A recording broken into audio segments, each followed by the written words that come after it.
Hi ladies! So I wanted to do an update on kind of what's been going on in my life.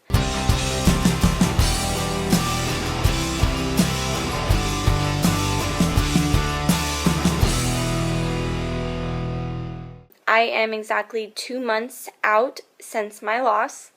Basically how I've been feeling, I go through obviously some major ups and downs. Now my grief is very internal. I don't really express it very much on the outside. Not that I'm trying to bottle it up or anything, it's just my grief is now more private than something that I discuss with people. And it's mostly just, little things that will hit me hard or remind me, or it's honestly just shocking. It's shocking that I was pregnant a few months ago and now I'm not. So, and obviously right now I'm going through a little bit harder time because I did just pick up his ashes because I did have to have him cremated. And I definitely was expecting, everyone told me not to expect anything too big, or not, obviously I didn't expect anything big because he was tiny. I knew that when I would receive his ashes it was going to be small. But I guess I was expecting something a little bit nice. It was strange to me when it was just a white square plastic, right? It just was weird. So right now I'm kind of searching around for something nicer, something more personal that I want to put his ashes in. And it is just strange having him here now. I haven't been able to actually bring him into my room yet, and I don't know why. It's not that I'm afraid or anything, I just don't really know how to feel. It's very, it's an odd feeling to feel that he's in this thing. I don't really like to think about it very often. I'm trying to figure out what I want to do, what I will not regret. Obviously the option of spreading his ashes is there, but I don't know if it's something that I'm comfortable with. Don't really like the idea of it. I've never really liked the idea of cremation, but it was kind of like my only option. And that's kind of just what I went with. I didn't really like the idea. I didn't like any ideas, obviously. I couldn't think of any idea that just felt right. But obviously we went with cremation, and now I'm just kind of deciding what I want to do. The only thing that sounded remotely personal to me and something that I would be comfortable with and not completely upset with is my grandma. I was very, very close to her, and she's someone that I miss every day, all the time.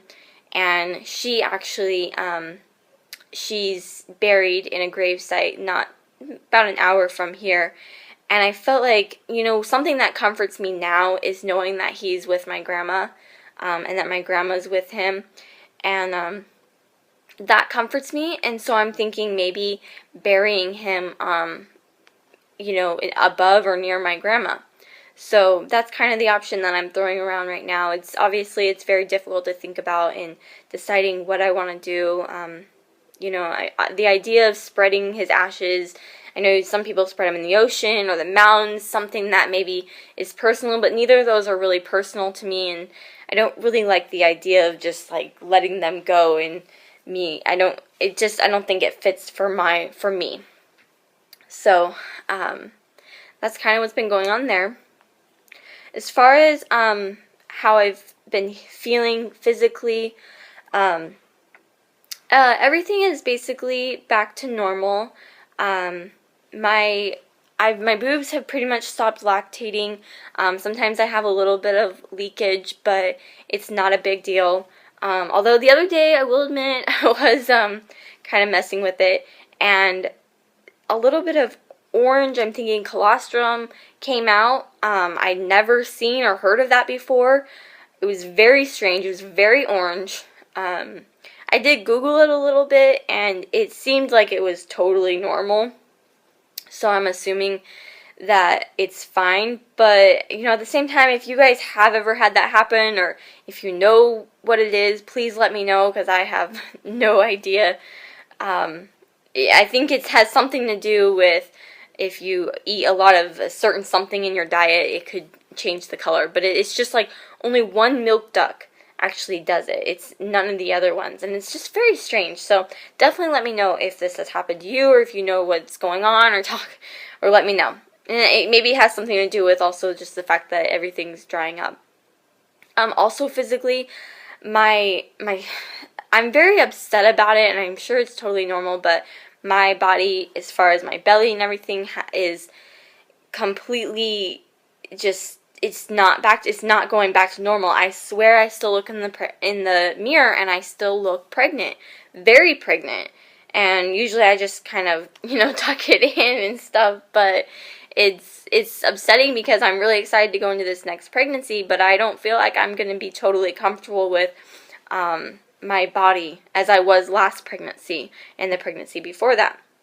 So obviously, I don't know if that's ever going to go back until I actually diet and stuff, because it's just now, it doesn't seem like it's stretched out. I mean, I was only 20 weeks, but I did have a bit of a belly because I was 20 weeks, and it doesn't seem like it really went down. Obviously, my uterus went down, but my belly is still, ugh. And as far as, also, it's so weird, but I have been so tired. I mean, exhausted. And honestly, I was telling Brian the other day, I think the only time I've ever been this tired is when I'm pregnant. It's the tired that, like, you'll wake up and you're still tired. Nothing makes this tired go away. Sleeping doesn't make it go away. Nothing. Napping. So, I don't know if, I mean, obviously the possibility of me being pregnant is there, but it would be a very, very slim chance, and I don't think that I am pregnant. So maybe it just has to do with my hormones, getting back to normal and trying to figure out, maybe it's just everything, working hard to get back to normal. I have no idea. I'm just exhausted. So, yeah. So yesterday was my doctor's appointment, and it went really good. It was a very interesting doctor's appointment. Just kind of gave me more information, and I love information. So, he kind of like wrote down some things, some, kind of ways to figure out what could have happened and where to look first. So basically, he gathered from my information that obviously with my uterus, it is a possibility, he says, that, we can't completely rule out my uterus, that if it could he have died because of it. He says it's very slim because, like I've said in past videos, and I do want to do a video on my uterus, and how how it works. And I know I've briefly explained it a few times, but I do want to go into a real way so that you guys really understand what it is and what it means. But I have explained it means basically that they don't have a lot of room to grow, and that's why I'm at risk for preterm labor and delivery. So, he says, but that's what it's at risk for. I'm not necessarily at risk for a heartbeat to just stop. And that's what happened. I didn't go into labor. His heartbeat stopped. So, he says it's very slim chance, but it is a possibility. We cannot rule it out because it is an abnormality, and that would be foolish to rule out something like that. But and so obviously we want to do the blood testing, which is going to tell us whether or not maybe I have some kind of blood clotting issue, which is very, very common for women with second trimester losses. It's one of the most common things that is going on for women, is that they have a blood clotting issue, and it does not affect them in any way other than when it comes to a pregnancy, because the blood cannot circulate properly to the baby, in which the baby will then pass away because they're not getting the right nutrition and blood and all of that. So, and in a way, that is our best option because it's something that is easily fixed. You take a baby aspirin or whatever aspirin is necessary for your pregnancy, and you basically are supposed to have a healthy, perfect pregnancy. So we are doing that blood test, and I did already go in. I've had my blood work done. He said it only takes about 24 to 48 hours to get that back, so I'm hoping very soon my doctor will call me with those results. And I am hoping that I do have a problem, which I know I've said this before. It's very strange to hope I have a problem, but I just want something to fix. He says basically if this comes back as everything's normal, we will be going into the next pregnancy completely blind. We do not know what happened. We will not know what happened.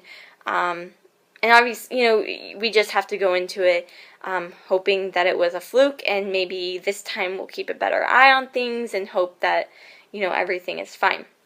He did make a quick mention that because my uterus has an abnormality, there may be spots in my uterus that aren't perfect for a baby to implant on. So it's a possibility that maybe he just implanted on a wrong part of my uterus, which then, maybe made him not develop properly. I don't know. We don't even know if he was developed properly or not because no testing was able to be done.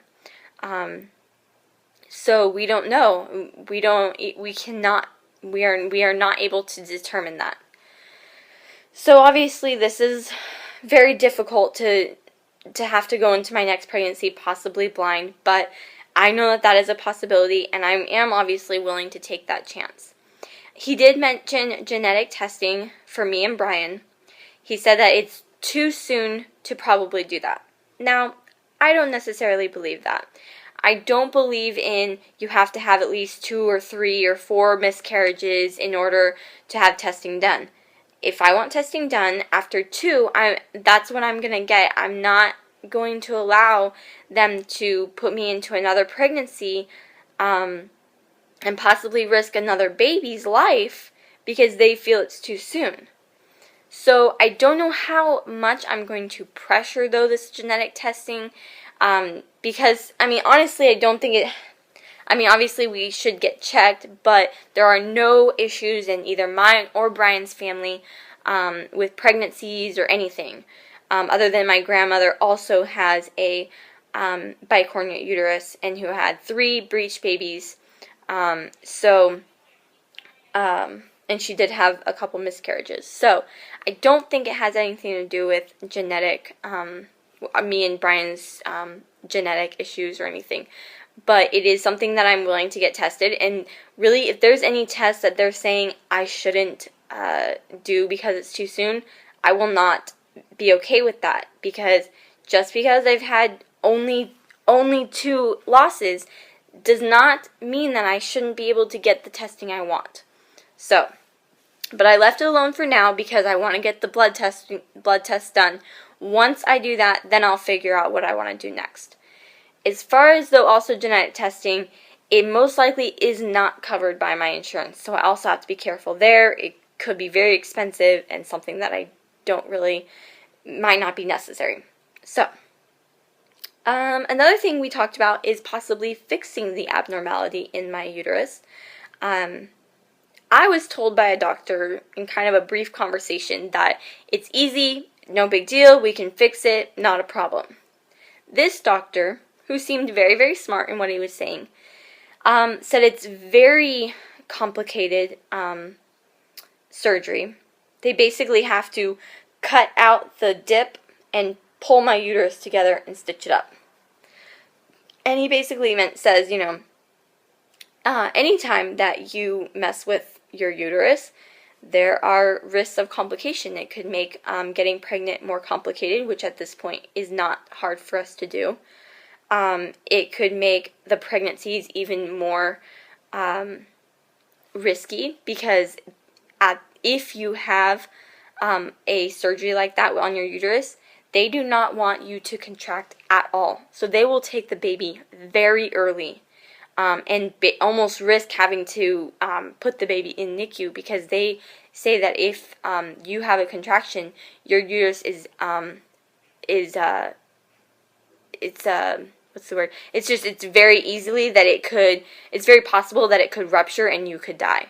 You and baby could die.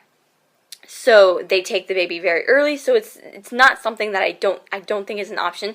It's also something that's not going to be covered by insurance. It will cost me tens of thousands of dollars, and when it comes to that, if I'm going to spend tens of thousands of dollars, I would rather use someone to carry my child instead of risking mine and my baby's life. So, yeah, like I said, it was a very, very informative doctor's appointment. I am hoping this blood work comes back with good news, and hopefully we can kind of move further. He said, you know, obviously it's okay to start trying after your second or third cycle, and I think I just had my second ovulation. I should be starting within the next couple weeks. So this next ovulation, I'm going to go ahead and start trying. So I'm so excited for that. I'm hoping around Christmas, maybe I will be pregnant.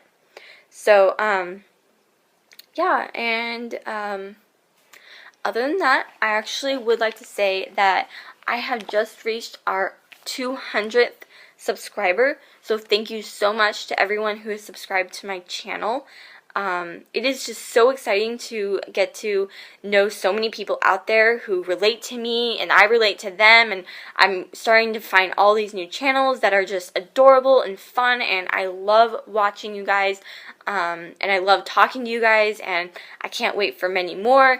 And to celebrate, I actually am thinking of doing some kind of giveaway, and I want it to be a fun kind of giveaway with maybe something unique. So yeah, I'm kind of throwing out some ideas and figuring out what I want to do, but I'm so excited. If you guys want, definitely check out my Facebook, because you'll probably get a little more updates on there, especially when it comes into the next pregnancy.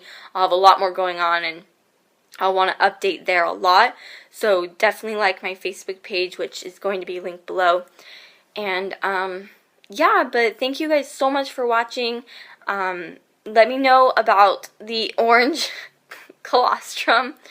And anything else that you guys have questions on or would like to let me know about. So thanks for watching, and I'll talk to you guys later.